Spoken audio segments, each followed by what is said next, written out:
Good morning, lovies.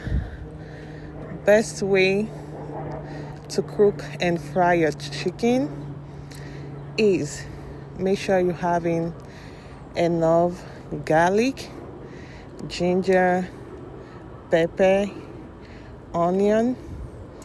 Blend it together, add it to your chicken, put in your rosemary, curry, thyme, onion powder.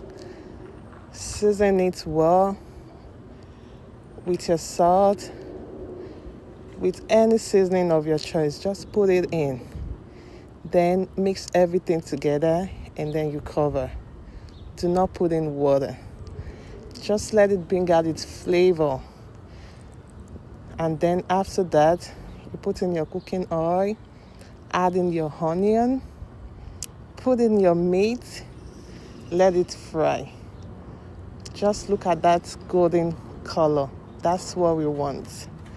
And then after that, just scrape it out from your cooking oil, and then you just made yourself the best chicken.